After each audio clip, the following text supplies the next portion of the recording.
Good afternoon, everyone. Thank you for joining us in this webinar titled Machine Learning Methods to Predict Symptoms of Schizophrenia and Depression from Behavioral Cues. This event is brought to you by the Institute of Advanced Studies and the Graduate Students Clubs of the School of Electrical and Electronic Engineering, the School of Physical and Mathematical Sciences, as well as the School of Computer Science and Engineering. I am Shantanu from the School of Electrical and Electronic Engineering, and I will be your host for today's Graduate STEM Colloquium. Please use the Q&A feature at the bottom of your Zoom screen to post your questions during the webinar. Today's distinguished speaker, Professor Justin Dauwels, is a highly decorated academic and an entrepreneur with a long list of achievements. His research interests are in data analytics with applications to autonomous systems, intelligent transportation systems, computational neuroscience, and analysis of human behavior and physiology. His research on intelligent transportation systems was featured by the BBC and Straits Times. A former associate professor at the School of EEE at NTU, he was also the deputy director of the ST Engineering NTU Corporate Lab. He is currently the associate editor of the IEEE Transactions on Signal Processing and the Elsevier Journal for Signal Processing.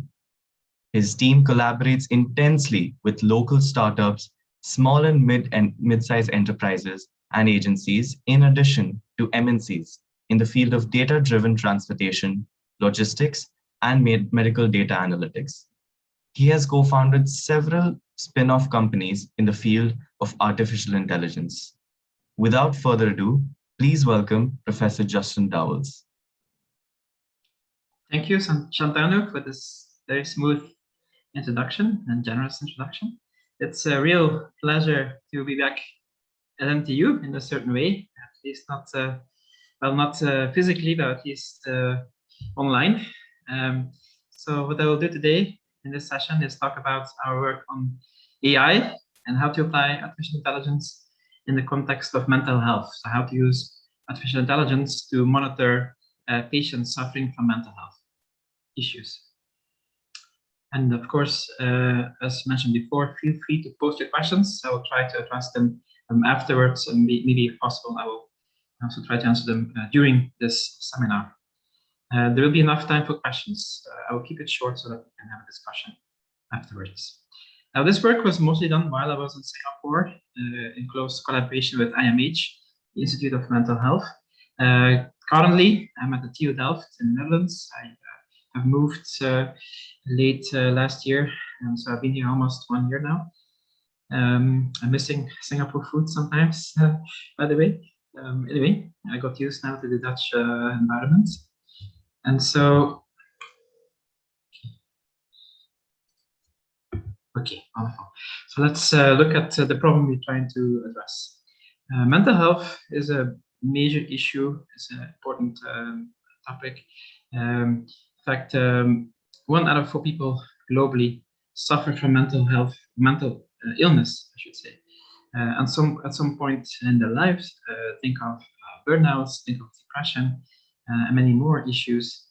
In Europe, about 83 million people are affected by mental health problems. In the US, it's 1 out of 5 adults. In Thailand, New Zealand, Australia, it's also about 1 out of 5 people who are diagnosed with mental illness. In China and India, it's at least 10% or higher. In Singapore, it is apparently about 1 in 7 people who are suffering or dealing with mental disorders. And the biggest problem is that most people don't seek treatment. So 2/3 of them never seek treatment because of a number of reasons. One of them is probably the stigma associated with mental health issues. But also there's a lack of psychiatrists. So in summary, mental disorders is a common issue, but at the same time, there's a lack of experts who can help patients. And here are some statistics. Almost half of the people, almost half of the world population lives in a country where there is less than 1 psychiatrist in 100,000 patients. So that's, of course, a very small number. So to break it down in more detail, so in China, there's on average 1.7 psychiatrists per 100,000 people. In India, it's worse. It's one psychiatrist per 250,000 people. In Singapore, a bit better, 2.6 psychiatrists per 100,000 people. In Europe, it's 8 per 100,000, median across different European countries. What is the issue? Well, it's it requires specific training to become a psychiatrist. The treatments nowadays rely heavily on subjective methods, interviews, etc., which are also time-consuming. And there is definitely a scope, there's room for innovation in the context of psychiatry.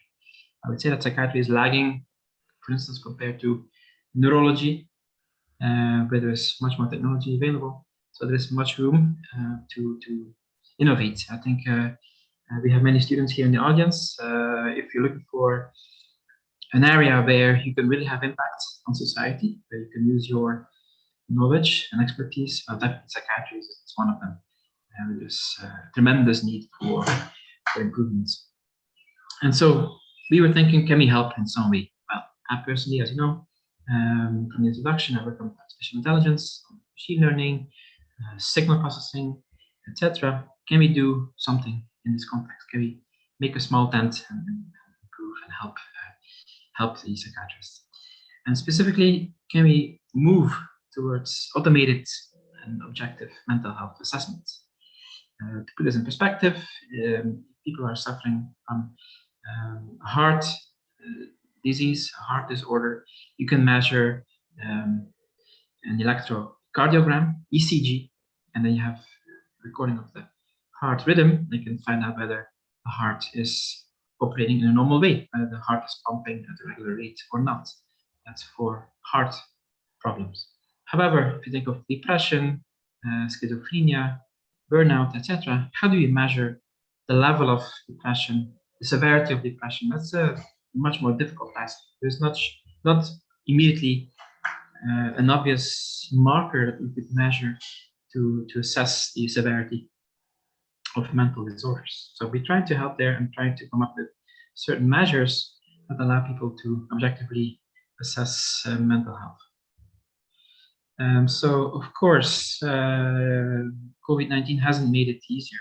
In fact, it has made the problem even worse because now mental health has become even a bigger issue, not just for patients who have COVID-19,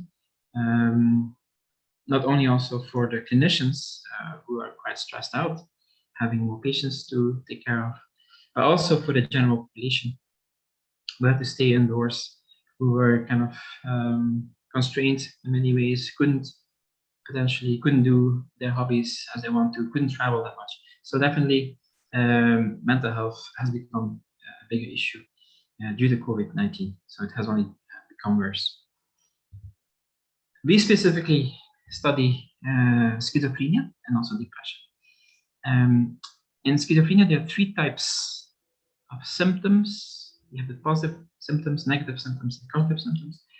The positive symptoms typically, well, a few examples of positive symptoms are hallucinations and delusions. Maybe these are the most well-known symptoms of schizophrenia, but there are also negative symptoms, which includes affective blunting. The patients show less affect or apathy, which means diminished interest. Also, patients tend to have less interest in socializing, social withdrawal, and they have a harder time to pay attention, to keep attention on something. So there's attentional impairment, and also patients have a harder time to speak clearly. Alogia, that's called alogia, poverty of speech. So besides negative and positive symptoms, there are also cognitive symptoms. Patients tend to have difficulties with thinking. They think more slowly, in a less organized manner. They have a hard time to concentrate. They have difficulties with memory. They have difficulties to express their emotions, express thoughts. So as you can see, schizophrenia is associated with different types of symptoms. And so we would like to measure those symptoms in an objective manner. For depression, there are also a variety of symptoms. of course, a long period of depressed state. As in schizophrenia, there's also apathy potentially. And there might be weight loss. People may lose their sleep, become restless, feeling of guilt because they feel bad about themselves and think that they're guilty of certain acts, and they have a harder time to make decisions, and they may even have suicidal thoughts. Besides those symptoms, there are also negative symptoms, the ones I mentioned earlier, and also social cognitive deficits, as in schizophrenia. So there is, how can I say, there are different types of mental disorders, but oftentimes there's overlap between different disorders. So you can think of a spectrum of disorders, and the transition, or some symptoms are shared between different disorders. So you can see it here for depression and schizophrenia. Both show in some patients negative symptoms and social cognitive deficits. Now, the negative symptoms and cognitive symptoms can have much impact on daily life, on the quality of life. For instance, if you suffer from negative symptoms, you tend to have less interest to socialize, you have a harder time to concentrate. So imagine if this happens, it's harder for you to do your job, because your colleagues may think that you have less interest in the job, you don't like your colleagues, that's how it seems like, but effectively you're suffering from negative symptoms. So clearly it has impact on your work performance, and it can have negative impacts on your work prospects in the future.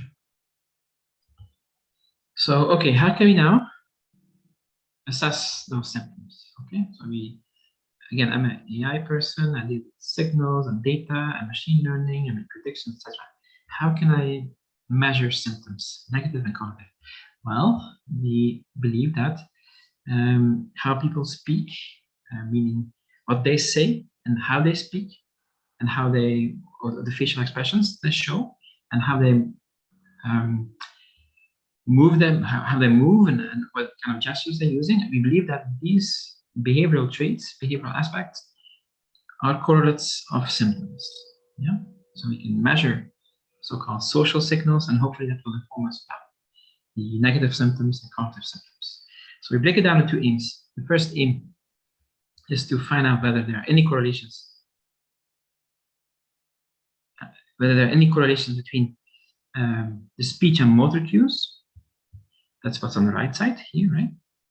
And on the other hand, negative symptoms and cognitive symptoms. Is there any correlation? And if so, can we build a machine learning pipeline that exploits these social signals to make predictions about negative symptoms and cognitive symptoms? That's the second point. That's a bit more practical. Can we build a system that actually measures social signals and then uses that information, those signals, to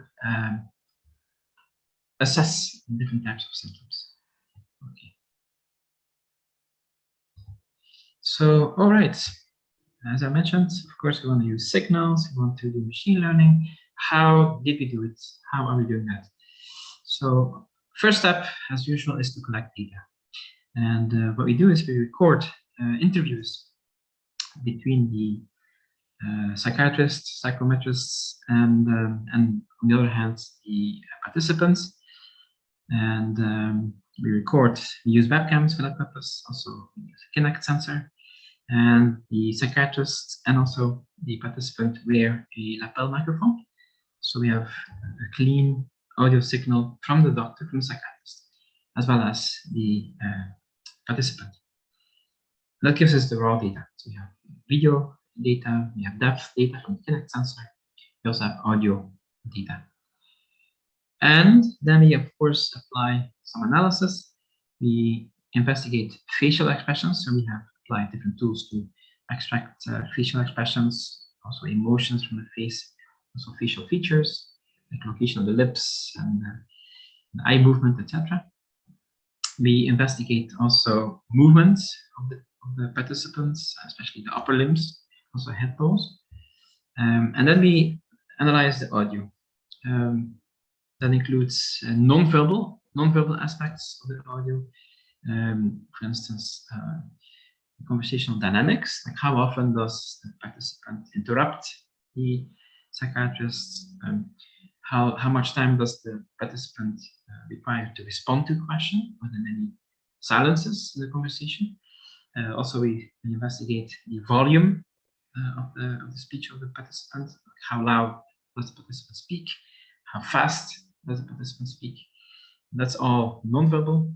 We also investigate the content. What does the participant talk about? So for that purpose, we apply speech recognition. So we record the audio, we apply speech recognition, and then we analyze the speech transcripts. We analyze that by natural language processing. Okay, and so that's the first two steps: data analysis and then the processing of data to get then so-called features, statistics about the interview, and then we move on and apply machine learning.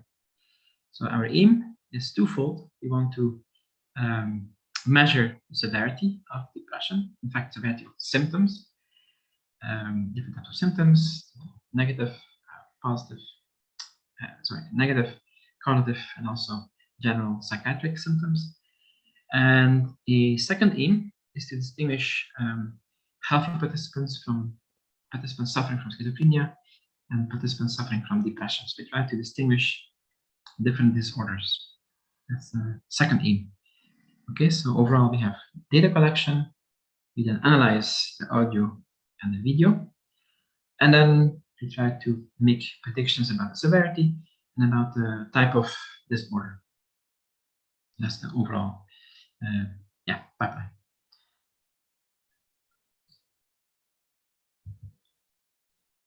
Before I discuss the technical aspects of the system, I would like to talk about the participants in the study. We had actually two different sessions, two different studies. The first one, which I think we started almost 10 years ago, so time flies. At the very beginning, we had two types of participants: healthy controls, 26, and also 56 schizophrenia patients, typically mild patients. So this was a small set to get started and to see whether our idea would work, would show promise. And then indeed, we obtained good results, promising results, and then we decided to move on and do the second study. We started that in 2015-16, also quite a while ago. And there we also enrolled depression patients. So we had about 50 participants of each category. So we had 50 schizophrenia patients, 49 depression patients, and 49 healthy controls. Okay, and they were all recruited at the IMH Institute of Mental Health, and we tried to match for age, gender, ethnicity, and educational background. And of course, all the participants have provided consent to participate. So there's no significant difference in the age or gender, ethnicity, education among all those different types of participants. We control for that. So how do we conduct interview? Well, it's a semi-structured interview, meaning that the psychometrist follows a set of questions, but that person may add questions spontaneously. So there is room for improvisation, but it's not entirely improvised. So we have a fixed set of questions, and we can always add questions if we want to.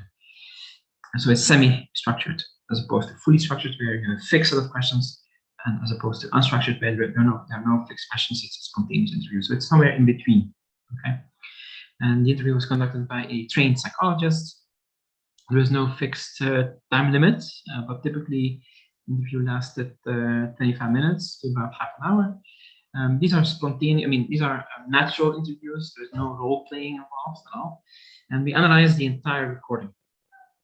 We're not trying to cherry pick particular segments. We analyze the entire recording of, as I said, 25 minutes to about 30 minutes.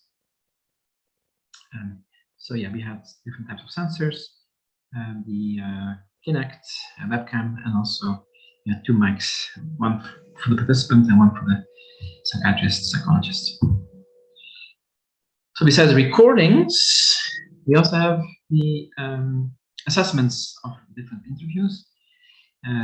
Quite a few assessments. We have the so each interview was assessed according to the NSA 16 instrument, negative symptoms assessment, and also PANS, which stands for positive and negative syndrome scale. So besides the data, the raw data, meaning audio and video, we also have scores provided by the psychiatrist and psychologist. So we have also subjective assessments for negative symptoms, positive symptoms, and also cognitive symptoms. So participants have participated in a variety of different tests. You have a list at the bottom here. Some of those tests are about cognition, also emotion recognition, a global assessment of functioning, also personal and social performance, and then the awareness of social influence test, occupational self-assessment, which is about occupation, about a job, and then also the PEN emotion recognition task. So they have to undergo quite a few tests, and we have a large number of scores related to negative symptoms as well. So it's quite a rich data set. We have the recordings themselves, plus a whole portfolio of different scores for each interview. And yeah, if you dig a bit deeper, you see that NSE 16, well, as the name suggests, has 16 different indicators related to negative symptoms. We'll mention a few. The first one maybe is quite obvious, prolonged time to respond. That's something we can easily measure. But it goes beyond speech. Also, it's about, for instance, number 10, sexual interests. 11 is poor grooming and hygiene. Reduced interest, reduced daily activity. So it covers many aspects of negative symptoms. It's NSE 16. For PANS, they have positive scale. There's a positive subscale and a negative subscale. Negative subscale corresponds to negative symptoms. Positive subscale, as you can imagine, corresponds to positive symptoms. There we have 7 plus 7 is 14 scales. And then there is a general subscale, general psychopathology. We have 8 plus 6, actually a total of 16 different scores. So you can imagine there are quite a few indicators that we have for each participant. Okay. Now, typically those indicators are on, or have 6 or 7 different levels. So you may have a score of 5 or 6 or 1 or 2. To simplify this, we actually binarize the score. So we divide two classes, the score in two classes. It's either low or high. So either get a low score or high score for each of those different indicators.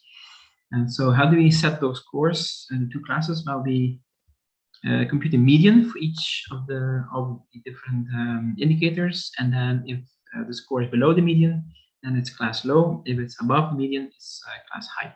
So just to illustrate this, you have here one of the indicators, which is the total NSA score, NSA total. You can see the violin graphs, and we indicate the median value. So if the score of a participant is above the median, then it's called high class. If the score is below, then it's low.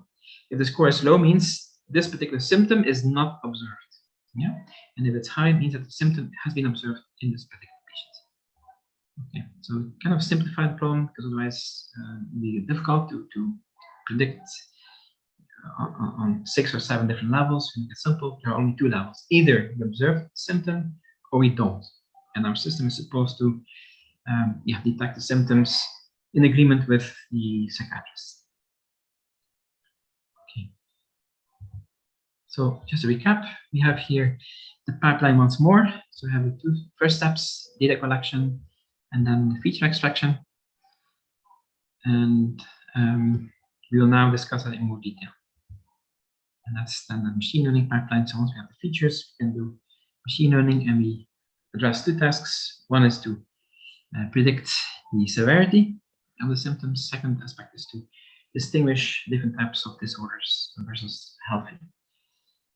Okay, so audio, we record audio, and as you may know, it's tricky to analyze audio.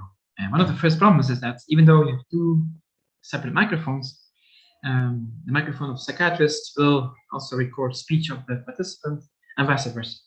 So you have mixing. So each microphone will record speech of both participants, of both the psychiatrist and the participant. So you want to separate speech, and for that purpose, we apply a tool which is very simple, based on the Markov model, and that does speaker separation. So at the end of the day, when we apply that, we get one channel which only contains speech of the psychiatrist, and one channel which only contains speech of the participant. And then we can analyze each channel separately. Okay. Then once we have done that, we can then apply speech recognition. That means that we convert the speech into text. For that purpose, we apply Caldi. Caldi, in fact, has now a model that specifically is designed for Singlish. So originally, when we started, we applied a US English model, but now recently we started using a Singlish model, and that's quite accurate. I mean, more accurate than the US model. So that's quite helpful. So we can do fairly reliable speech recognition. Once you have then the transcripts, you can of course apply any kind of natural language processing. In this case, we keep it simple. We apply a bag of words. So we just count. So if first, count how many words, how often each word occurs, and then we categorize words in different types. So we have we count how many words there are related to thoughts, emotions, etc. So we group all words in different categories and count how frequently each category occurs. And that's a feature vector that we then use for classification and other purposes. Okay, so it's very simple. We have a bag of words, we extract words, we count how many words we have, then we distinguish different categories of words and count how often each category occurs. That gives us a very rough sense of what the conversation is about. Okay. We also use different approaches which are vector-based. There we don't define a dictionary, but the system itself learns dictionary from the speech transcripts. So for instance, word to vec, doc to vec, I should say. Doc to vec, one of those tools developed by Google to categorize documents. So we apply that now to the speech transcripts. That way we can categorize, we can extract features from the transcripts. We also look at the raw audio. We compute the loudness, intensity, different types of aspects or spectral aspects, MFCC coefficient, the pitch we extract from the spectrum, and many more things. So we have literally more than 1,000 such low-level audio metrics to characterize how the audio sounds like. Yeah? That's the toolbox is called OpenSmile. So we apply OpenSmile to that to our speech recordings. And then I talked about this briefly before, conversational features. So we investigate how the conversation is going. So we count how many natural terms there are, how often the participant interrupts the psychometrists. We also compute the number of field interruptions, also interjections. So that gives a sense of how the two, meaning the participant and the psychiatrist, are communicating, how they are involved, engaged in a conversation. So for instance, we also calculate how many silences there are. Of course, if there are many silences in the conversation, something is odd, something is off. And that gives us a sense of what's happening in the conversation. And then we look at facial expressions, facial information. We investigate to extract facial emotions, also facial expression metrics, position of the lips, mouth, eye, jaw, and of course also the movement of the mouth, etc. And also facial expression dimensions. And there are 3 dimensions in this approach: arousal, balance, and intensity, which is illustrated in this diagram on the bottom right part of the screen. So we measure balance, high, low, arousal, high, low, and that gives a sense of the facial activity. Okay. And from the Kinect sensor, we get depth definition. From that, we can compute a skeleton, so we can track the movement of the participant, mainly upper half of the body, like head movements, pose, posture, and we compute velocity, how quickly the person is moving. So we can, from that, have a sense of how often the participant is moving using gestures. So we have movements in linear range, also angular range. So we compute angular speed, acceleration also, and linear speed and acceleration of all the joints. Okay, so many different features. And the question is, how can we then combine all that together. And we have look at facial expressions, movements, non-verbal speech characteristics, also speech characteristics. Verbal speech characteristics. How do we combine all that? And of course, you could fit everything in a big classifier and hope everything goes well. But we try here, we have developed a more disciplined approach where we have a classifier for each type of feature. So we have a classifier that deals with the facial expressions. We have a classifier that deals with the non-verbal speech cues. We have a classifier which deals with movements. Okay? So it's like in the parliament where you have votes. You have classifiers, specialists in different aspects of behavior. Then you go vote about, for instance, the severity of depression. And then all those votes are brought together. And then there's a final vote. That's the output. Yeah? So we analyze different aspects. Each aspect leads to a prediction. And then we combine all those predictions by probability averaging to get the final output.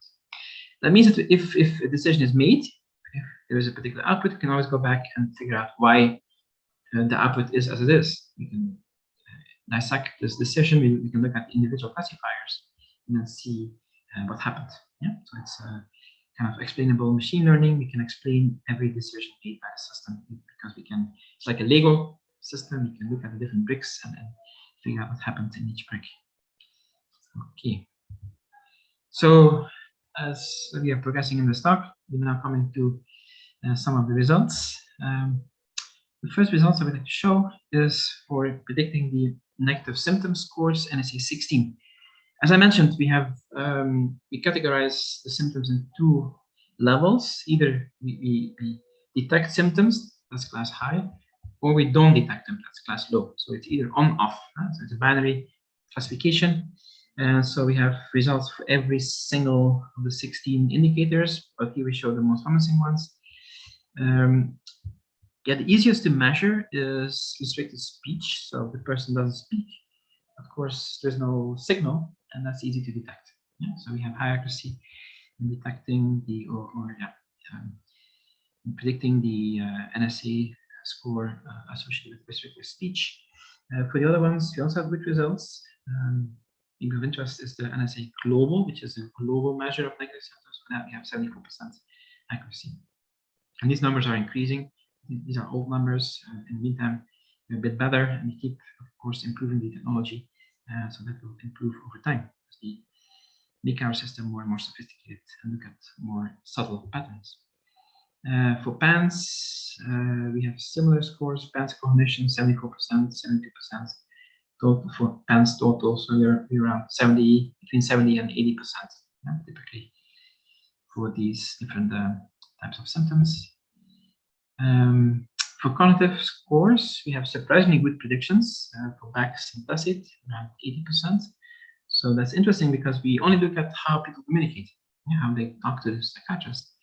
And nevertheless, that gives us some insights in how they perform on the cognitive scale, which is kind of an indirect measurement. Yeah? So that's quite interesting. So for some cognitive scores, we have good predictions, BACS and TACIT. For the other ones, a bit lower, it's about 70%. Okay. So now the second task, as I mentioned, is to distinguish different types of participants. In our case, we have healthy participants, patients suffering from schizophrenia, and also patients suffering from depression. So we're trying to distinguish those three different groups. We first look at pairwise comparisons, so schizophrenia versus healthy, depression versus healthy, schizophrenia versus depression, and then the three classes categorized. I would say that the most intriguing one is schizophrenia versus depression, because it's not clear that we would be able to distinguish different mental disorders. Not obvious at all. But we gave it a try, and I'll show you the results of that. Overall, the classification results are quite promising, even for depression versus schizophrenia. That's the one here. I'm pointing here, 85%. So our system is able to distinguish how people suffering from depression communicate versus how people suffering from schizophrenia communicate. There's a difference in how those patients communicate, how they express their thoughts and emotions. I think that can be useful maybe for differential diagnosis. Yeah, and the numbers are similar for the other pairs. So depression versus healthy, 84% healthy versus schizophrenia, 87% accuracy. Healthy versus patients. So we combine them, the two groups of patients, into one group, 84%. And if you categorize the three different groups, 76%. So clearly, patients communicate in a different way, and that we can detect, we can measure. That was the whole point of the study. So that seems to indicate that our approach is promising. And of course, we have to do more work and expand this to more patients, and also patients worldwide, not only in Singapore. Okay, yeah. We analyzed thousands of different characteristics of people's behavior, and it would be impossible to list all the results. But what we do here is we summarize some of the key findings, how patients suffering from depression are different in the way they communicate compared to healthy subjects. So we found that depression patients take more time to respond. They also smile less frequently. When it comes to schizophrenia patients, they tend to speak less. They have longer breaks in their speaking. They also laugh less, and they use more self-reference words. So I, me, mine. So they refer often to themselves. Then these findings are in agreement with the literature. So we had observations which are confirmed by literature. We also had some unique observations. Depression patients tend to use the past tense more frequently, and they show fewer interruptions and rejections. Schizophrenia patients, compared to healthy subjects, they use fewer comparative words, and they do less turn-taking. And then schizophrenia versus depression, we also found some differences there. Depressed patients take more time to respond compared to schizophrenia patients. That's just one of the main findings. Let me see. Yeah, schizophrenia patients use more perception words and fewer unique words. Okay, so there are quite a few things to unpack. I won't have time to do all that, but I think it's interesting for psychiatrists to look at those behavioral traits. Our system potentially could tell psychiatrists what to look at when they're doing a diagnosis. Yeah? Maybe that's useful for them. So we have objectively measured differences in behaviors, and maybe that could inform psychiatrists when they interview patients. So conclusions, we found that people suffering from mental disorders, they show differences in how they communicate. And we used objective audio and video signals to detect such differences. That can be useful for holistic objective assessments of patients, specifically with negative symptoms and cognitive symptoms. It can be used for long-term monitoring of patients, and also for evaluation of treatments. So we can look at the impact of maybe particular drugs or cognitive therapies on patients. So we can see whether they improve, whether the severity decreases over time. That's the long-term aim of the study. Next steps, well, there's still much work to be done, of course. We would like to interpret our results more holistically, looking at all different aspects. We haven't done it really. And we want to move on to unstructured interviews. Think of phone calls. We'd like to have the system built into an app. This is now ongoing work, trying to make it available to patients and psychiatrists as a smartphone app. And then this could be used to monitor spontaneous phone calls without structure. And another aspect is we look into how patients adapt to psychiatrists. Think of mirroring. When you talk to someone, typically you adapt yourself to the person you're talking to. We believe that patients do less adaptation, show less adaptation. So it's a different way to find the differences in patients' behavior. Yeah, and we have set up launched a startup company, MindSense Health, that's trying to commercialize these technologies, and we're looking for people to join us, interns and machine learning engineers, to build, to further develop our tools. And if you have interest, of course, drop me an email and we can have a conversation. And needless to say, this is not just my work. We have many people who are involved in this. PhD students.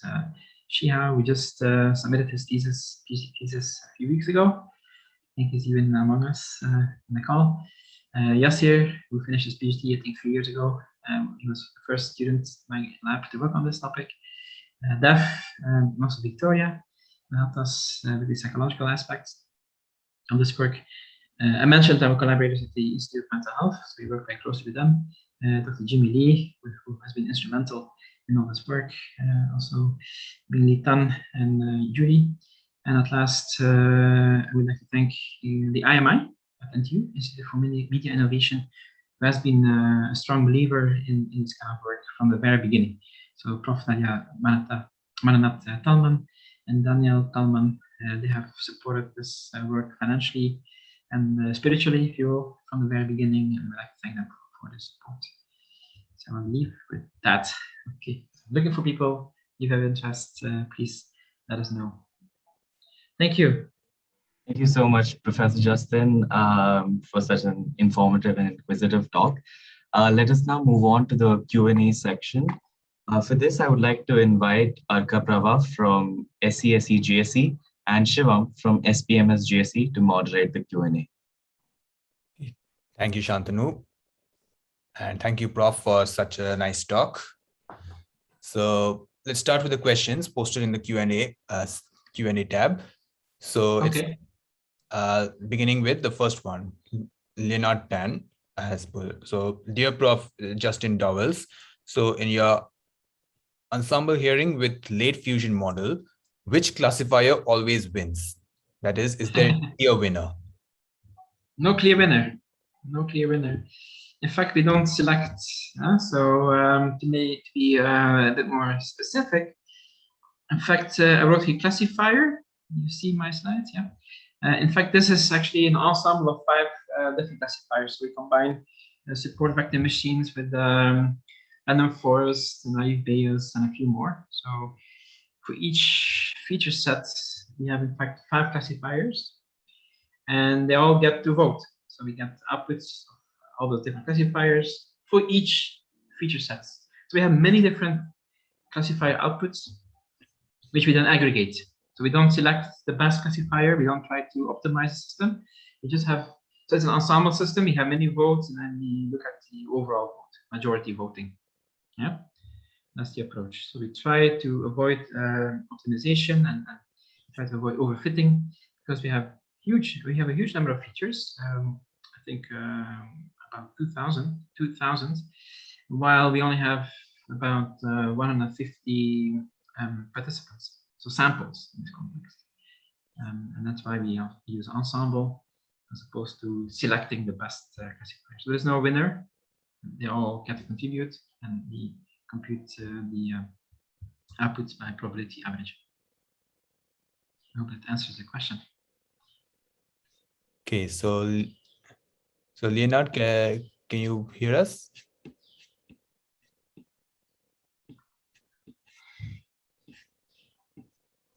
Maybe you can unmute yourself. Leonard. Sorry. Yeah. Hi, Leonard. Yes. Hi. Yeah. Okay. It's okay. Okay. Great. Okay. So there's another question, by the way. So would you be able to suggest how you would measure traits like mirroring, or rather he's saying gait behavioral traits?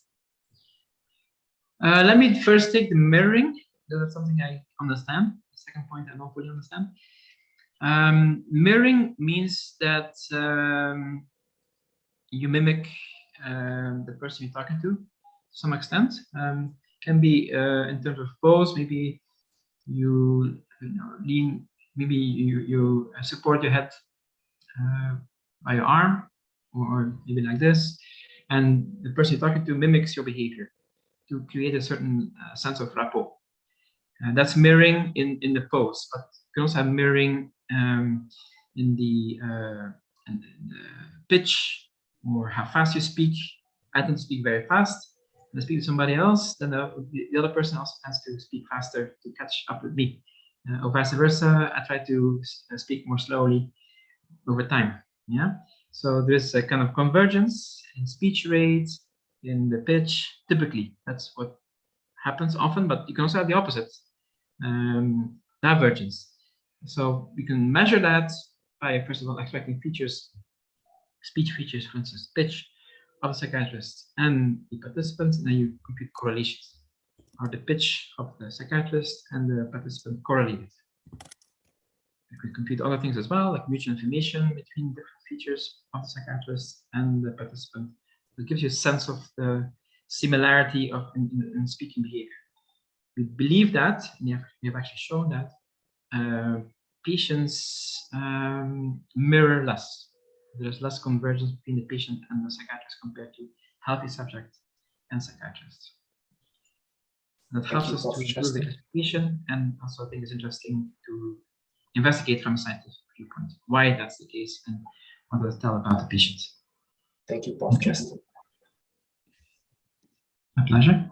Okay, so Leonard, do you have any further follow-up questions? I think just these two for now would be sufficient. Thank you. Okay. Okay. Because we have much time, so you can take more questions later. Thanks a lot for your questions, Leonard. So let's move on to the next question. Does cultural background influence this? That is, facial expressions and the interpretations, or even introverted versus extrovert, etc. Does cultural background influence this?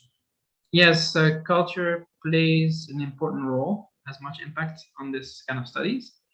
That's why we will extend the study to other countries, definitely in Europe, also the US, and maybe even India, precisely to capture that element. Of course, culture plays a big role.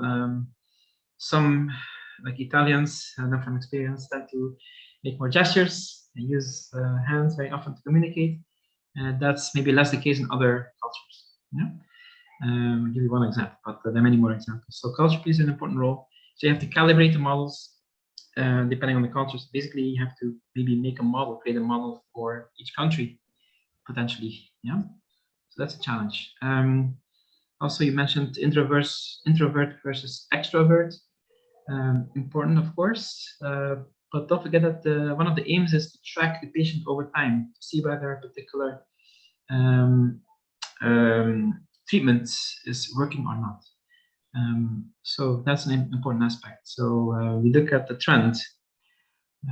So we're not necessarily trying to classify. So diagnostic is an important aspect, but not the main objective. The main objective is to be able to measure the severity of mental disorders, to be more precise, actually, measure the severity of symptoms over time and to detect particular trends. That's the main objective.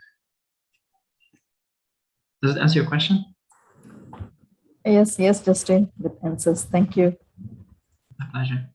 Yeah. It'll be interesting to know, what this looks like across contexts. I think your study is not just in a educational context; it's much more beyond that.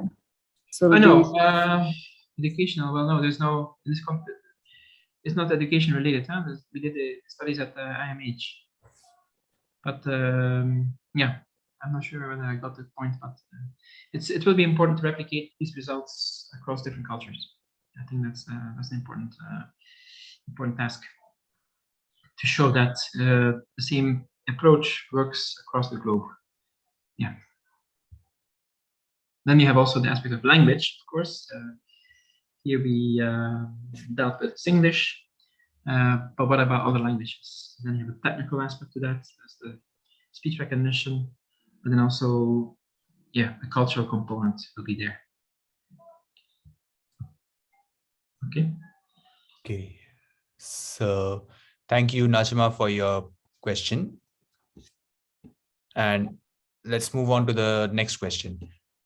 So the question is that considering both are like okay, so this person is amazed with the S versus D results, and considering both are likely to share similar speech patterns and limb movements. But yes, I'm wondering if the algorithm would be able to classify atypical schizophrenia correctly. So, Okay. yes. Okay, let me try to understand the question. I'm not sure what is meant by atypical schizophrenia. Or even, and there's another question, by the way. Yeah.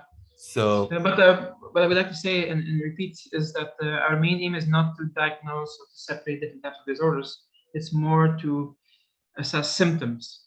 Okay.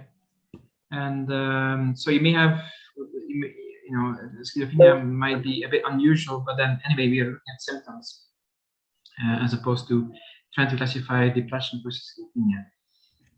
I've shown results for classification of depression versus schizophrenia versus healthy because it's interesting, but it's not the real clinical use case. Clinical use case is to assess symptoms over time, and then that should give actionable insights, yeah, towards interventions. I think that's the real use case. Okay.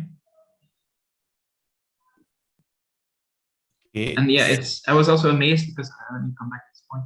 I was equally amazed that we are indeed able to distinguish schizophrenia patients from depression patients. There seems to be some difference in how we communicate. Yeah, and be able to actually dissect what's exactly the difference. But that might be also culturally dependent, etc. So, but anyway, there's a difference. So what I was wondering by asking this question is actually because this is more than machine learning, of course, because with machine learning, you are already just training it what is established as behavioral traits by psychologists.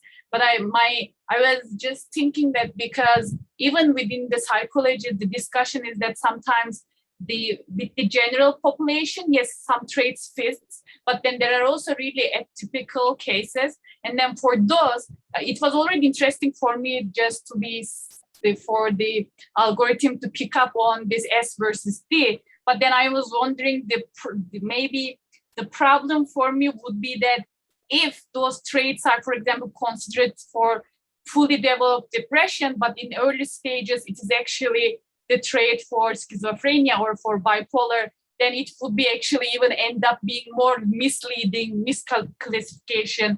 But that is not really on the algorithm. It's just that psychologist needs to probably come up with the better traits for early detection. And then maybe this works for more fully developed mental health problems at this stage. Yeah, so the classification of depression versus schizophrenia is not supposed to replace psychiatrists, obviously. It's a tool. It may inform psychiatrists, but what is the most useful is, as I mentioned before, is the assessment of the symptoms. Okay, that would help psychiatrists. Of course, psychiatrists often knows diagnosis. I mean, that's kind of the easy part. Maybe I simplify here, but they care much more about assessing the symptoms. Yes, not depression versus schizophrenia. For them, it's kind of obvious. This distinction is for them more or less easy in many cases. What they care much more about is the long-term assessment of the symptoms. Yeah. Mm-hmm.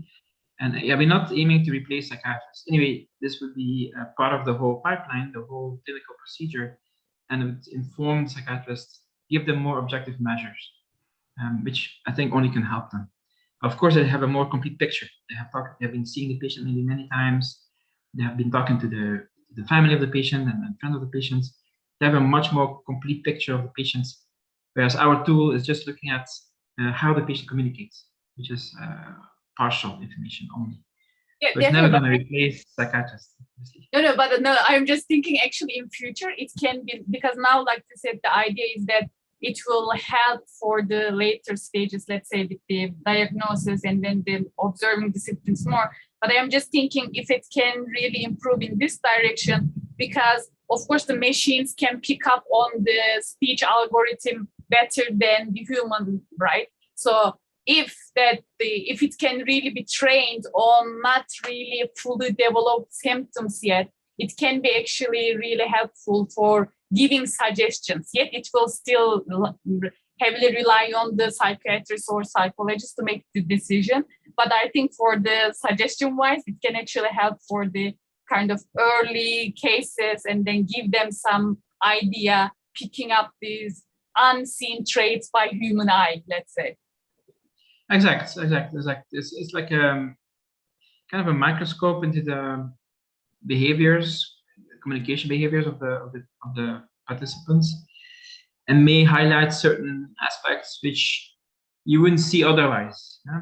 Maybe the psychologist or psychiatrist didn't see certain behaviors, but our tool would pick them up, and that may make the psychiatrist think in a different direction. So yes, I think I agree with you.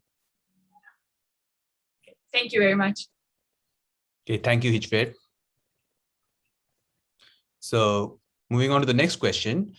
So it asks, is it possible that the models, if used commercially or commercially in the future, may falsely detect signs of mental illness in those who might have feigned it for various reasons, as we all know, or coincidentally display traits akin to those of schizophrenia or depression? So I didn't understand. Who Okay. faked it? Okay, Who faked it? let me read again. So I don't see the question. Okay. is it possible that the models may falsely detect signs of mental illness in those who feign it for various reasons, let's say? Fainted. Feign as in fake. Fake it. Who fake it?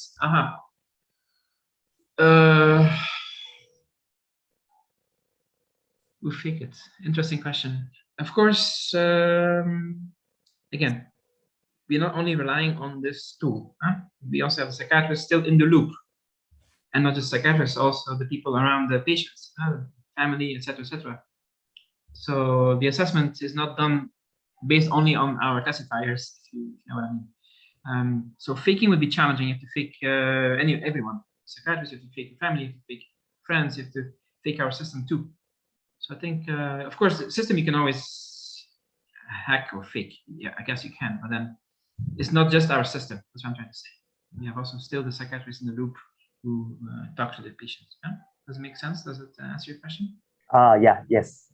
Thank you very much. It's easy. I mean, not easy, but it's definitely possible to cheat, to fake a machine learning system. It's possible, but we still have all the other systems in place, psychiatrists, etc., to overcome that challenge. That's my main point.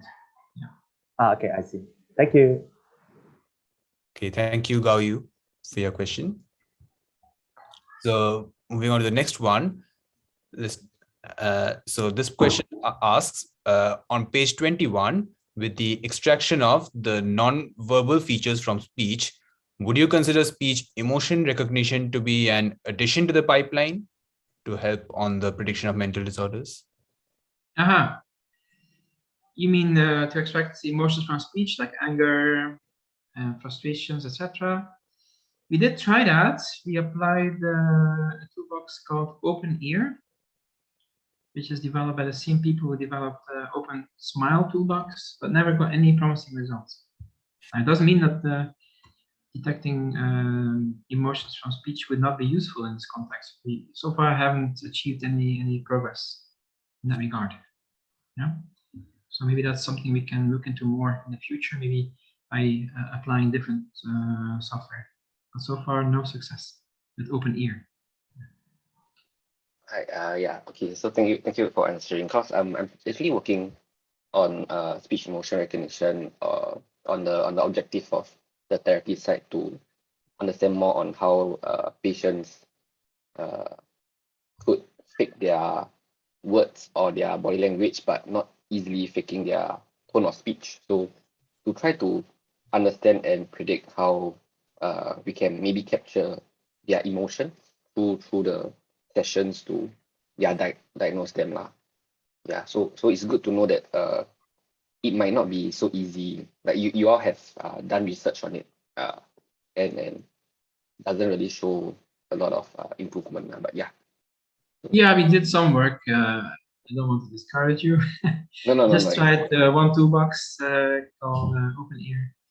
But maybe the toolbox is not doing what it's supposed to do. Maybe we applied it wrongly, and there are many reasons why it may not work. there might be many reasons why it doesn't work. I would say try nevertheless. And now what we do here, we directly map the audio features to the symptoms, different scores. So it may not be necessary for us to assess emotions from speech as a intermediate variable. We just go from the raw audio features to the symptoms. Yeah. It's always a challenge, I think, to be honest with you, to assess emotions because, first of all, it's hard to get objective measurements. If you ask multiple people to score different types of emotions, you may not find much agreement between different scorers, between different people. Yeah, and so you want a system to kind of predict emotions, but if people don't agree on the level of emotions, then how can a machine ever agree? So the main challenge will be to get a good data set where you have appealing agreement among different annotators for different types of emotions. Because emotions in real life usually are not like extremely angry or extremely sad. They're kind of subtle, like frustration, boredom. It's not always easy to capture those emotions because they're kind of subtle, as opposed to like anger or sadness, which maybe are less common in a daily setting, like in an office setting, for instance. Yeah, I totally understand, because the data set that I've gathered is more like a acted emotions rather than a natural emotions, and yes, the standards of the emotions varies from individuals. Yeah, so understand. And you have obviously a very strong cultural difference as well. Yeah, thank you very much. Okay, thank you, Eric, for your question. So, Prof, there are some follow-up questions on some that have been already answered. Like we just answered a question on the influence of cultural background. So, adding on that, there's a question on, did you find differences for different ethnicities like Chinese, Malay, Indian? No, because our sample is too small. Okay. We have 50 participants of each category, meaning healthy, depression, schizophrenia. And it's just too small then to start looking at differences between different populations. It's just not possible. Yeah. So no, the answer is no. We don't have enough data to conduct such a study. Unfortunately, I think it will be very interesting.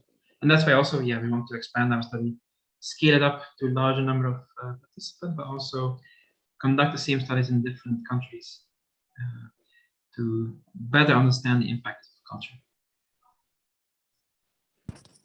Thanks for your question. I was just wondering, because Singapore actually has a lot of different cultures and different subtleties also, into my question. But it'll be interesting to see how it differs in the future. Yeah. Definitely.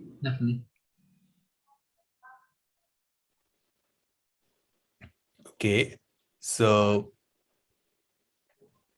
yes, let's move on to the next question.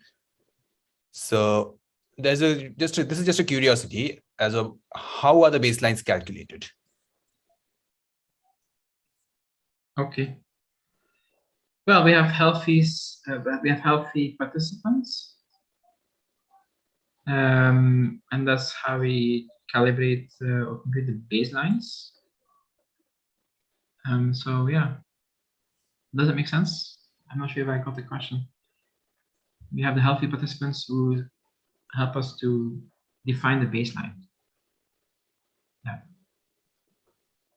And of course, we have the different scores, like the NSA score, like NSA Global, PAN score, etc., which give us a sense of the severity of the patients. Yeah. So in our case, in fact, most patients are mild. So we have healthy participants, and also we have the overall scores, so we know what kind of patients we're dealing with. I'm not sure if I'm correctly answering the question.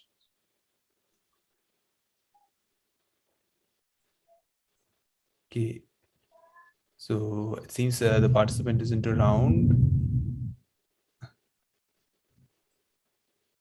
Hold on. So anyway, I guess let's move on to the next question, Prof. So the next question asks, how do you solve the problem of combining those features effectively as some predictor is stronger, say for instance, language, whereas facial expressions are slightly less obvious? Can simply average overcome this issue? Simply taking the average overcome this? Okay. I will jump back to that slide. Okay. So we can, of course, average, do a weighted average. Okay, so we give a weightage to each classifier depending on its performance. And that helps. So we can assess each classifier individually, and the ones that have the highest performance, we give them more weightage. That's how it works. So if a classifier has poor performance, we give it low weightage and it has little impact on the overall output. That's a well-known principle. It's also applied for other boosts. So the weightage depends on the accuracy of the classifier. There's some kind of function relationship between the weightage and the score, the classification score.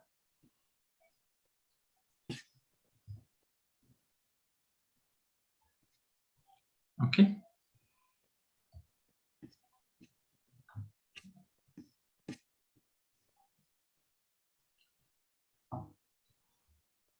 Okay, so I hope the speaker was that. The speaker was Xiaobao, right? So Xiaobao, is it answered? Sure.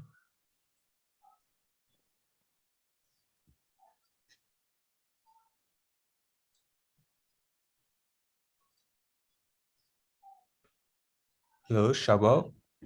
Yeah, I don't see the question. Okay. Yeah, I'm checking the Q&A, but I don't see the question. Okay. So let's say we move on to our next question.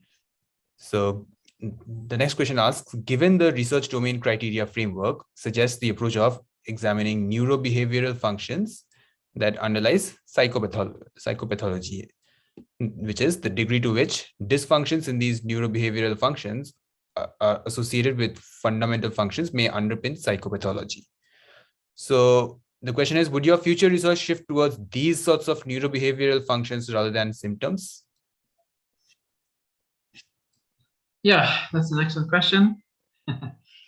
If somebody gave me $10 million, I can do whatever I want to do, I would probably indeed investigate neuropathology and look into imaging data and maybe do genetics and etc. and link that to behavioral aspects. Right? So yes, the answer is if I would get funding for that kind of research, yeah, I would love to do that. And I think that's the way to go in the future. So if some of you are into neuroscience, I would say it's a very promising direction to study the neuroscience of schizophrenia, depression, look into the brain circuitry that has been affected, and link that to behavioral aspects. And that kind of studies is now emerging. Precisely due to photogenetics, where you can interrupt certain circuits in the brain and check how it affects behaviors. A wonderful example is crying. Many of us are able to cry, meaning when they're sad. When you're sad, your eyes become wet. You have tears in your eyes, but some people cannot. And why is it? Why is it that we cry? And somehow, due to evolution, there has been this connection between our mental state, our emotional state, to the eyes, and when we feel sad or maybe overwhelmed or feel intense happiness, we start crying. That's kind of an accident, if you will, in evolution, and it shows you that circuitry plays an important role. Like if you remove that connection, you can't cry anymore. That's how simple it is. So probably the kind of hypothesis is that there are changes in circuitry of the brain that cause certain behaviors and may lead to behaviors, like schizophrenia, depression, etc. So by mapping brain circuitry and changes in brain circuitry, to behavioral patterns, I think we can make, as a community, progress in psychiatry and make psychiatry more of a science. And you can imagine the future that the treatments of the future will be based on maybe brain-computer interfaces where you stimulate particular brain circuits to overcome depression, to deal with certain behaviors, maybe burnout and whatnot, compulsive behaviors, addiction, etc., that you're able to target very specific neural circuits. It is happening to some extent nowadays. BCI has been, brain-computer interfaces have been applied to depression, etc. But I would say in a crude way. Ideally, what we'd like to do is control every single neuron in the brain. Now, we have billions and billions of neurons, you can't control all of them, but maybe you can control certain circuits, certain brain regions, in a very strategic way, such that you can address particular symptoms. So, long answer to the question, I think definitely the real science will come from neuroscience. To make real progress in psychiatry, it has to be linked to the neural circuitry, and that means neuroscience, and that has to be linked somehow to what kind of work we are doing is to try to understand different behaviors, to assess different behaviors, quantify different behaviors. Okay. Okay. I hope that answered the question. So Alvin, you can unmute yourself. So is it okay? So. Okay. So Alvin, yeah, I see the question. Okay, so let's move on to the next question. So what's the accuracy without the input of movement? And on a related note, can this be scaled for mobile phone assessment? Exactly. So our aim, of course, is to develop apps, and we are now doing that already in our company. And again, if you're interested in doing this kind of work, contact me. You have openings. Sorry to sneak it in again. No, but I could tell you that we don't lose much performance if we do not rely on visual information. So purely based on audio, we get good results. We have a drop of maybe 2 or 3% in accuracy. Yeah. So audio by itself is very informative. Imagine that there are many silences in the conversation. That's maybe often an indicator that something is a bit abnormal, because we expect them to have a dialogue, but it doesn't happen. So very simple indicators can be useful, and simple audio-based indicators are useful. But yeah, if you have visual information, you can improve it, but not that much. So what does it mean? Does it mean that visual information is useless? It could mean that. But it could also mean that we don't know yet how to detect the useful information, the visual information. For instance, we're not looking at specific gestures. Okay, we're just measuring movement, speed, of displacements of skeleton, etc. We're not detecting specific gestures. So there's definitely scope to improve the analysis of the visual information. At the moment, we have applied simple things like facial recognition of facial emotions, etc. And we look at movement. That could be improved, and maybe then there will be a more significant improvement by incorporating visual information. Thank you, Prof, for sharing that. I think one of the reason why I'm asking is that the possibility of including text information, especially if it's in a mobile application, right? It's possible to include like other forms of text, for example, just normal texting the therapists, or including information from journals, for example. What's that take on that?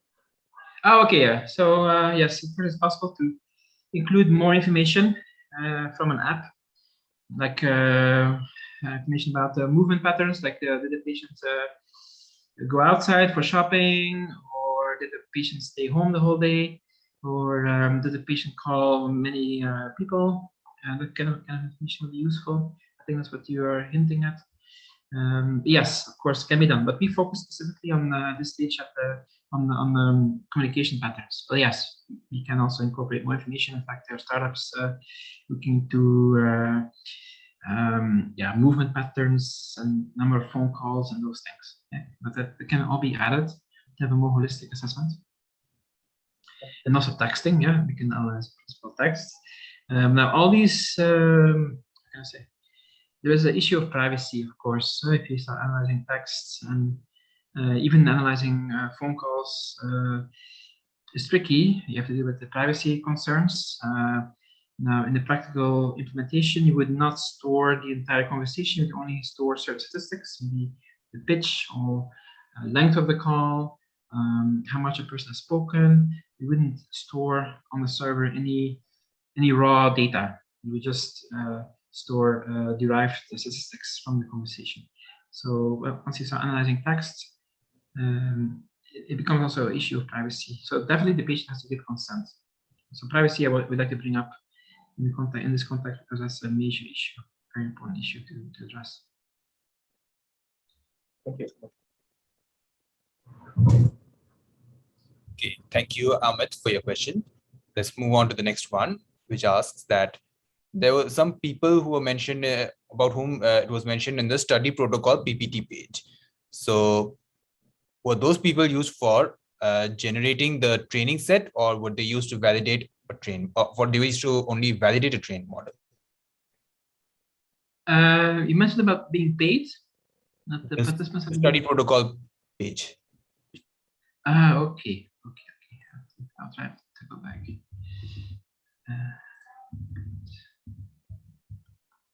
I'm not sure if it's here. Maybe this one, but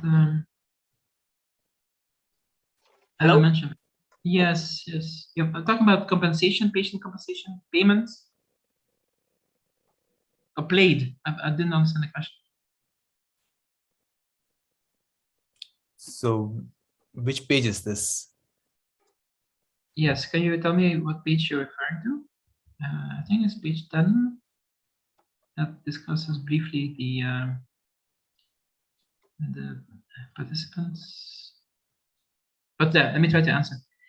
If it's about payments, yes, of course we have to compensate participants because they gave their time to participate in our study, and it's part of the research study, so we have to pay. We have to compensate the participants. If it's about play, role play, there's no role play, so it's a natural discussion, regular interview, no role play. Yeah, does that answer your question? Maybe he was referring to he or she. Hello, Yes. Hello. Hello, Weifan, can you unmute yourself? Hello. Yes. Hi, Weifan. Yes. Hello. Yes. And I know. Oh, yes. The study protocol. Yes. You just you just assemble some people, all the people, for example, having STEM media, depression, help people together, and you created you select them data. So my question was that how you use this data to train a model, or use the data to validate a pre-existing model. Okay. I got the question. Okay, we did several things. Okay, we have two sessions. You have two different studies. Yeah, I know. Okay, in one study, in one test, one analysis, we combined the patients of two sessions. So we combined the healthy. I should say we combined the participants of both studies, the healthy participants and the schizophrenia patients. Because we have schizophrenia patients in both sessions. We combine them, and then we do leave one out cross-validation. Okay. Yes, which is the training set is the n-1, and you use Y data to validate. Yes, but of course that's not what you want. Ideally, we'd like to test on an independent data set. Yeah. Okay. That's what we usually do in such studies, but here we cannot. We have, it's all done at IMH. We don't have data yet from other places. But what we try to do for testing is we create a model based on the first session, meaning for healthy versus schizophrenia, and apply to the second session to distinguish the healthy controls from the schizophrenia patients in the second session, and vice versa. So we train a model in the second session and we test on the first session. We didn't see much of a decrease in performance. So there's a small drop in performance, but it's still about the same. 2%, maybe 3%, but not like 15%. Yeah. So we do see a drop. Of course, it's still the same environment, the same population. I mean, these are all patients from schizophrenia, from Singapore, excuse me. So it's not like we have patients from, we train a model on patients of Singapore and we test on patients from the US. That's not the case. Both sessions were done at INH. So it's not like a real test, but at least it shows that across different sessions, different studies, at the same place, we can generalize. Yeah. That's promising, but we hope in the future to be able to do proper testing, validation on independent data sets collected at different locations. Oh, okay. Yeah. Thank you. Okay, so there's another question by the same person. So if you can go to the movement assessment page. Movement assessment somewhere. Yeah, I think it's that. Yeah. So how do you treat those action data? Because actions may not be as easy to tag as verbal data. Just so no, it's not. Yeah, no, we apply a very simple approach. Maybe detect those different joints and different locations of the skeleton indicated in red, different markers, if you will, on the skeleton, and we track them and we compute speed, angular speed, linear speed, and linear and angular acceleration. So we just compute how much the person is moving the right elbow, right wrist, left elbow, etc. And also globally. Yeah. So we're not detecting, as I mentioned earlier, any gestures or particular actions. That would be interesting for future work. Right? And maybe by doing so, we might be able to improve the results based on visual information. Yeah. But don't forget, our use case is to deploy this technology on a smartphone, and video might not be available. So we may only have access to audio. Yeah, that's the core use case. So phone calls made on smartphones. But there's definitely much scope into the research into visual information, looking into gestures, etc. Gestures. Okay, let's answer the question.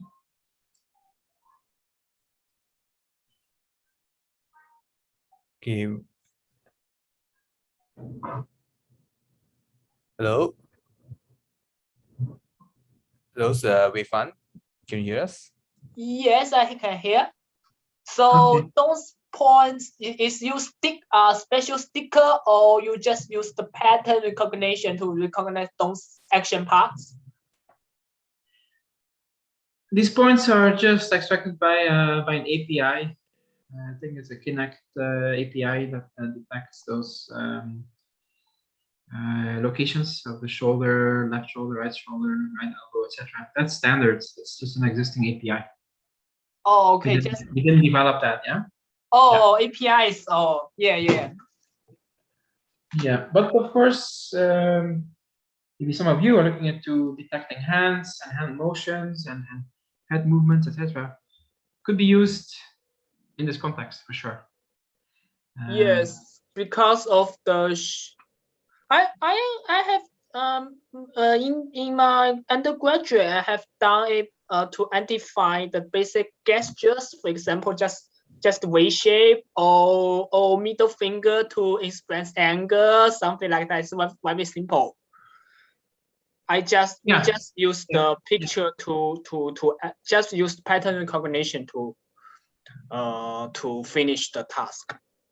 Yeah, it's possible. It's not. I mean, it's possible, but the issue is, of course, as you try to detect more subtle gestures, there's a chance that you may have misdetections.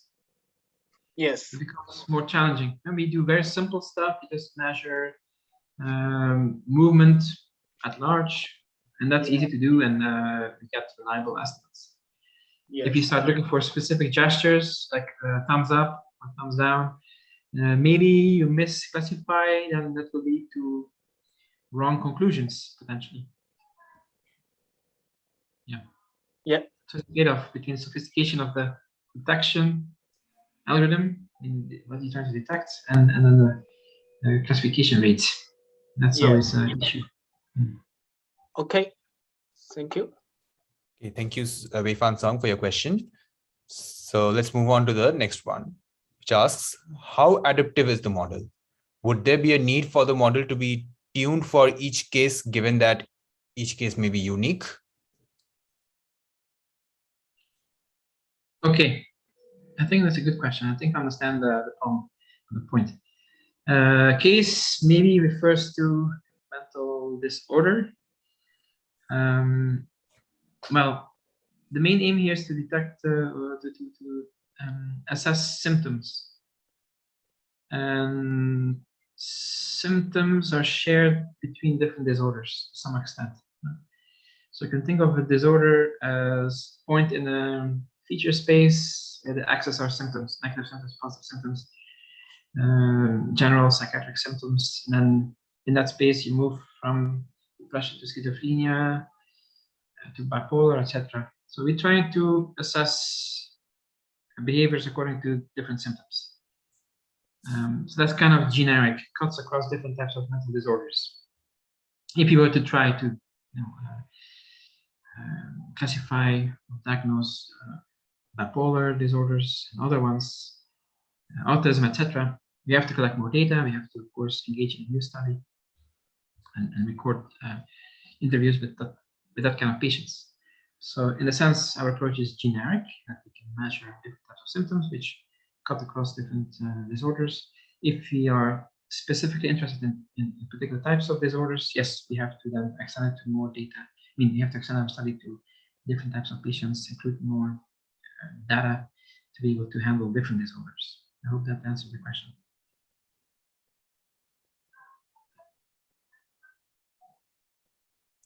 Hello, Ivan. Can you hear us? Maybe you can unmute yourself if you want to speak.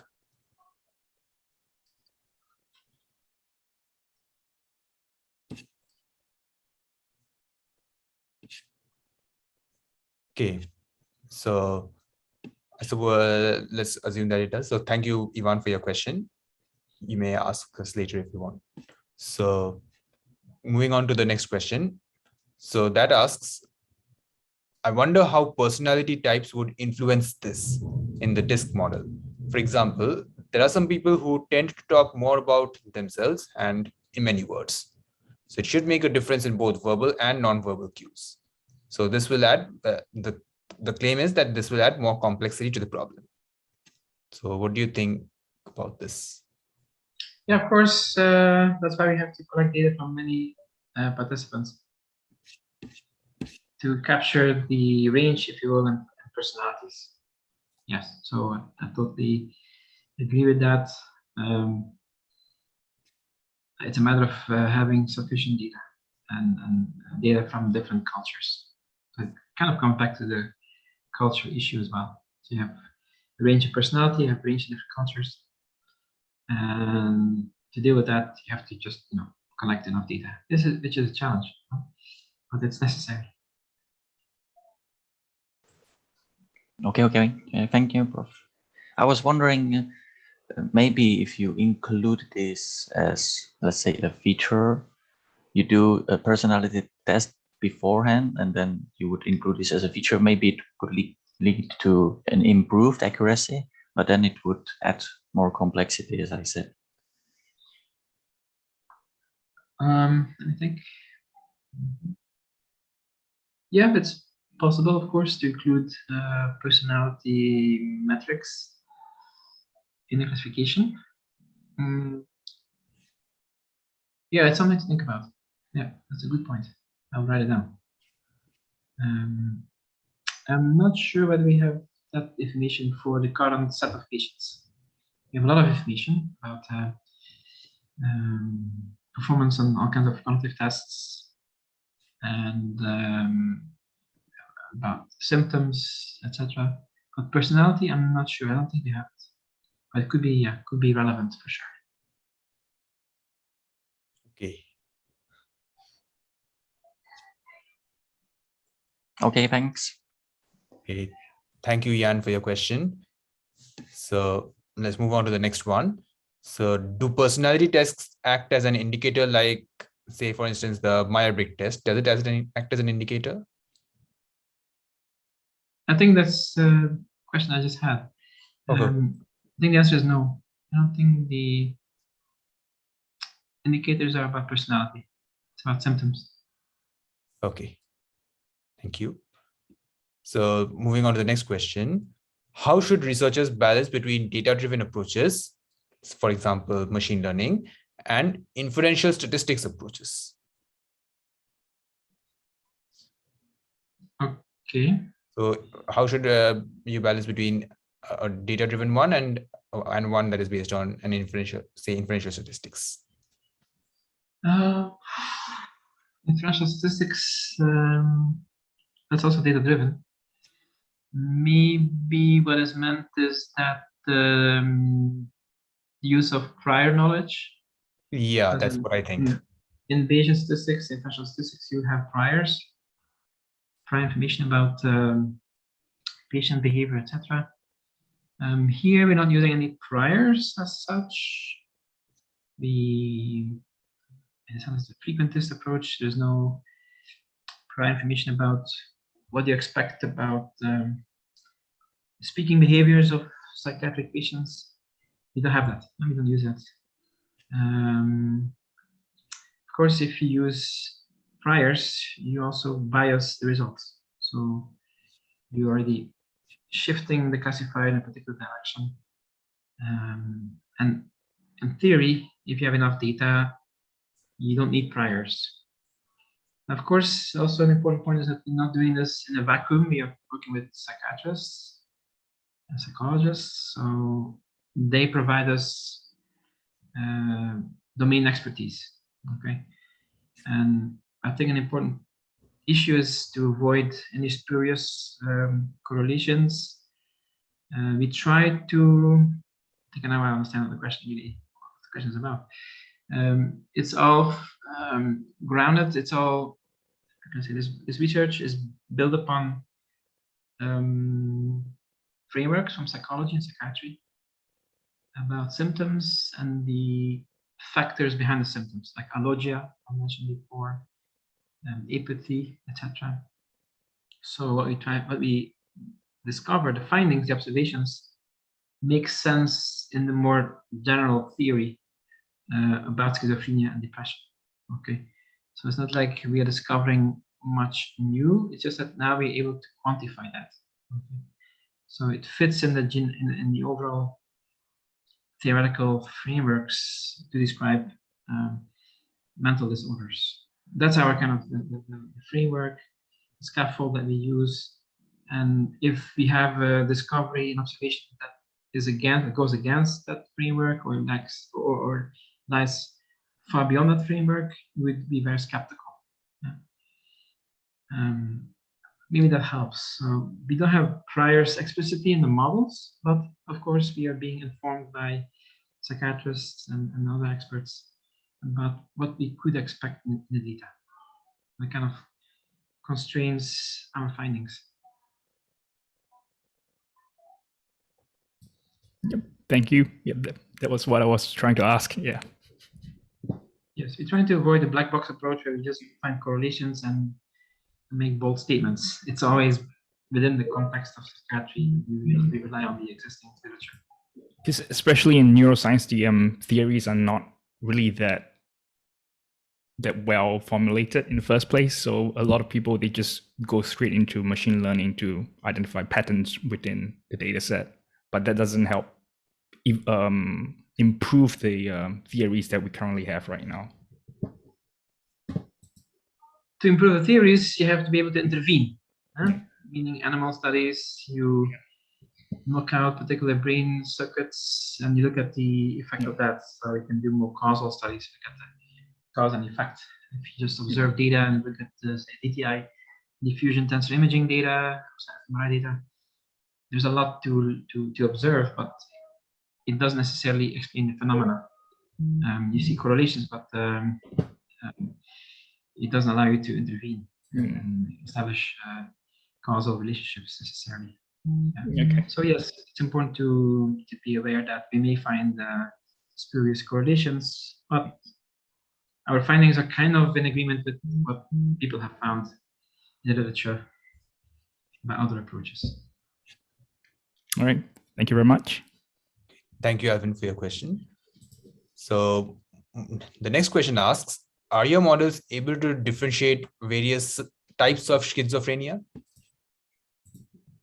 Short answer, no. Like paranoid, catatonic, and so on. Not yet, because we don't have that data. We don't have the differentiated different types of patients. In principle, it could be done if we have enough data. If you have examples of different, if we include in our study patients of different types, it could be done, but we haven't done it so far. Yeah. Okay. So, Limpeng, do you have any follow-up question? And to add to this, again, it's a matter of symptoms. So you have different types of schizophrenia patients, and depending on how much negative symptoms they have, or positive, or general psychiatric. So we measure the symptoms. In that way, we can categorize different patients. Yeah. So we do address that issue of subtypes, but not explicitly. It's through the assessment of symptoms. Okay. So I guess we can move on with the next question. Thank you, Lim, for your question. So the next question asks that right now the implementation of machine learning or AI in the healthcare setting is still relatively novel, which is why some healthcare professionals may be slightly against implementing such technologies because of uncertainties in misdiagnosing or having a black box structure, etc. So the question is, do you encounter this concern when working in healthcare institutions? And how do you think developments in ML for healthcare should be structured to be able to address such ethical concerns? Okay, these are complex questions, but I think it's all about mindset. Okay, if you explain that whatever you're developing is going to assist them, help the doctors, it's supposed to replace them, and you make sure that the system is not a black box, but it has a structure which you can open up and then look into the structure and analyze what's happening, it should be all right. So in our case, as I mentioned before, we have like this Lego kind of structure. We have different building blocks. We can assess, we can analyze each component. We understand what each classifier is doing. And that means that we can actually explain why a certain output has been generated. You can say, for instance, if the system claims that the NSA4 index is high, is abnormal, we can check, okay, is it about facial expressions, or is it about how many interruptions there were, or maybe it's about the pitch of the patient, the speech of the patient, so we can check exactly what led to that conclusion. So it's white box. So having a modular structure, modular machine learning system can help to explain certain decisions. That's how you counter the black box issue. The issue of misdiagnosing, well, again, we're not replacing doctors. It's just a way to help doctors in their decision-making. The system is supposed to highlight certain behaviors, like, okay, we found that the patient doesn't laugh much. Okay, and then the psychiatrist can think about it. It doesn't mean anything at all. Maybe that's normal because it was a very serious topic. So we're just trying to highlight certain behaviors, and then the psychiatrist can make a decision, make a diagnosis based on that. And we're not trying to replace or make a final diagnosis. And if you, so that's kind of more humble, it's a more humble objective. And if you make that very clear from the beginning, I think there's no issue. So personally, I have never had any pushbacks or concerns or criticisms from clinicians, but I guess it depends on whom you're talking to, which clinicians you're talking to. But personally, I've only experienced very positive feedback from clinicians. Yeah. Precisely because I make it an explainable system, and I'm very clear from the beginning. It's just there to assist you, okay, and that's it. So I make it very clear what we are trying to do and how we do it. I think then you will get support from clinicians. Thank you, Prof. So let's ask the next question, which says that what tools were used for each feature or classifier? Say, for example, open smiles for non-verbal speech features. And how about the accuracy of such tools, or what were the challenges? That would take a few hours to explain because you have so many different features now. And how we apply that is esoterical questions. Let me try to say something meaningful. We have analyzed, of course, each feature set separately. Let me think. I think definitely one of the most useful features are the non-verbal speech cues. Specifically, let me bring it up. Yeah, open smile, loudness, pitch, etc. These things were quite useful. So very basic metrics. Also useful is the response time, the amount of silences, also quite simple. And less useful, as I mentioned earlier, is visual information. We were not able to gain much performance by incorporating visual information. But I can't give you now a breakdown of every single feature. It's all in our paper. We have submitted, Vina also submitted a paper, which has a 40-page appendix where we explain all the different features and their performance. But that's quite a long discussion to have. Wow, that actually sounds really interesting. Yeah, thanks for providing a quick summary, and I'll definitely look forward to your research paper. Yeah, but if you like, I'll also be willing to follow up these conversations if you're interested in discussing, because this is something that I would love to look into as well. Yeah. Yes, feel free to drop me an email. Sure. Okay. Thank you. Okay, thank you, Stephanie, for your question. Moving on to the next question. It asks, and this person is saying that I'm currently only in undergraduate year 1 taking mathematics and computer science. So this topic is very intriguing. So this person, however, has little to no background in biology, and he's wondering if he has any advice if he were to pursue the computational neuroscience track. So, yeah, well, that's easy. I have the same situation when I was a student. And I decided to take many courses about neuroscience. I actually took neuroanatomy. So at some point I had to cut open sheep brains and learn about anatomy, etc., and also neuropsychology and all that. So I took as many courses as possible about neuroscience, neurophilosophy, neuromorphic engineering. So you can take courses. You can, of course, read books. You can follow courses online nowadays. So it's up to you. You can learn by yourself. I'm still studying every day. I'm learning new stuff. I'm learning about recent advances in cognitive neuroscience about consciousness, which actually plays a big role in schizophrenia. So learning is a lifelong process. It never ends. So it's important to keep reading and follow your interests and talk to people, talk to experts who can tell you what books to read, what papers to read. Nowadays, I think you're lucky compared to how the situation was 50 years ago when there was no internet, maybe 20 years ago. Like in my time, it was difficult to connect people. Now, it's up to you to drop an email to experts, and maybe they will help you to find your way. Also useful is to do an internship. In my case, what happened is that I did a postdoc at the Riken Brain Science Institute in Japan. A totally different environment from my PhD environment. I did my PhD at ETH in the engineering department. I moved to, as I said, the BSI in Japan. I was surrounded by neuroscientists. I was one of the few engineers. So by choosing the right environments and putting yourself kind of in an uncomfortable situation where you, in a new environment, you learn fast. Usually, you know, after 1 year, 2 years, you get to know the other field as well, and you feel kind of okay speaking the language of neuroscience. Of course, it's hard to become a neuroscientist eventually, but at least he can talk, he can communicate with the neuroscience expert. So my advice is to learn, read books, take online courses, and to get your feet wet and do projects in this case, computational neuroscience. Okay. So Shufeng Wang, is it okay? Yes, thank you very much.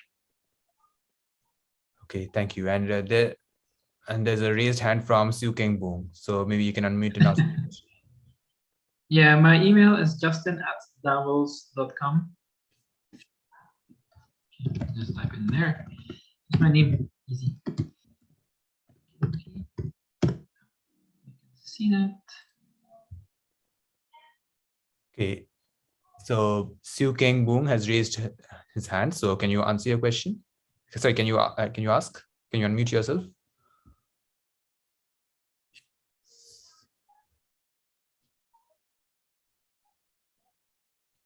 Okay.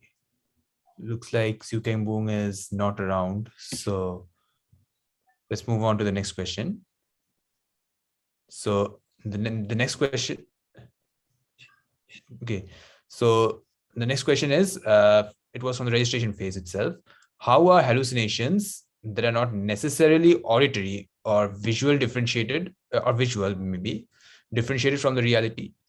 So there are some hallucinations that are not auditory or visual, but so how will you differentiate them from the reality? Such as, say, thoughts or feelings. How do victims of schizophrenia escape this so-called non-reality world that they are trapped in? I think there are two different questions. The easier one is the second one, excuse me. How do they escape? Well, that's the whole question about psychiatry. How do you treat patients? And in particular, schizophrenia, some people claim is an issue with, is a disease of consciousness, according to new theories. So the question is, how do we consciously perceive something? So how are you aware of what's out there? And first of all, the concept of you or I, and I look around, I see something. So I combine all the perceptions and connect them together, and that's my personal perception. As opposed to we have different perceptions from different people. It's all done by yourself. So there's a sense of I, individualism, or individual, I should say. So let me come back to the question more clearly, perhaps. So the question is really how to treat schizophrenia, and I think I'm not an expert, of course, but it goes back to brain circuits. So you can imagine in the future that if the theory is correct that it has to do with consciousness and delays in the top-down processing, which seems to be the current theory, then if you were able to modulate those top-down connections by stimulation, even other techniques as well, that would potentially help. So I don't know if that's a useful answer. But of course, for patients, how can I say, they're stuck in their own reality. And for instance, I think for patients, it might be hard to how can I say, to realize that when they speak, their voice is from themselves, not from somebody else. So they have a hard time to interpret perceptions. Like they think that their own voice is from somebody else. Right? They don't realize that it's their own voice because the top-down feedback is somehow late or doesn't come. If you are able to reestablish that top-down feedback, it may be a way to treat patients. That's very abstract, of course, notion based on kind of neuroscience experiment and cognitive neuroscience. But that may in the future, be done or doable. That's the second question. First question, I forgot the exact question, but it's about escaping. The first question was about how are hallucinations like thoughts and feelings, which are not auditory or visual, differentiated from the reality? I don't fully understand it. I think we can talk about fake, unreal perceptions, like you think there is somebody, but there's actually nobody. Right. Those sorts of things. Right? That I understand, right? But unreal thoughts, that I don't understand. Like you, of course, if you think you're seeing somebody in front of you, you start thinking about that person, you start communicating with that person, and you think about that person. So I think the perceptions lead to thoughts, right? And these are all connected. So how to escape from that? I mean, that's the real question. That's how do you handle hallucinations? How do you treat patients? So I'm not sure I got that particular question, but I think the thoughts are a consequence of the fake perceptions. And the fake perceptions are due to wrong top-down feedback. Because your perceptions are messed up. You're not labeling things in your environment correctly because the feedback is not coming or it's incorrect. So for instance, you hear your own voice, but don't realize it's your voice. You think it's somebody else's voice. And then you think, okay, there's a different guy, I have to talk to that person. You start communicating with the other person, actually it's you.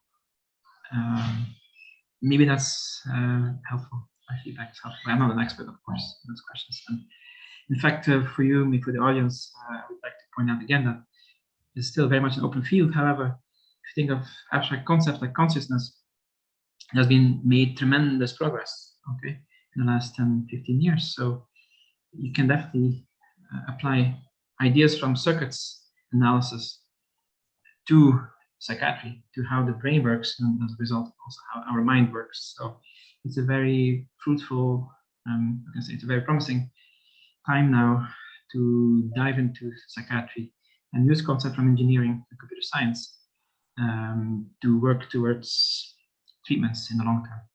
Because ultimately it's about brain circuits. And you need experts that can measure from the brain, that can control brain circuits. And that's done by mathematical engineering, electrical engineering, computer science, besides, of course, neuroscience. Okay. So there's just one last point that this is just a clarification that it looks like this can be useful also for detecting autism in younger kids when the families themselves have challenges in identifying. So is it true? Yes, we are exploring that as well. Of course, if you're dealing with kids, you have to deal with the patient, with the parents as well. And ultimately, we like to use this as an app on a smartphone, and kids usually don't have a phone. Okay, so if you were to use this for young kids, there are some challenges, some practical challenges. Definitely, you have to engage the parents, and when the kid comes to the psychiatrist, usually the parents are there as well.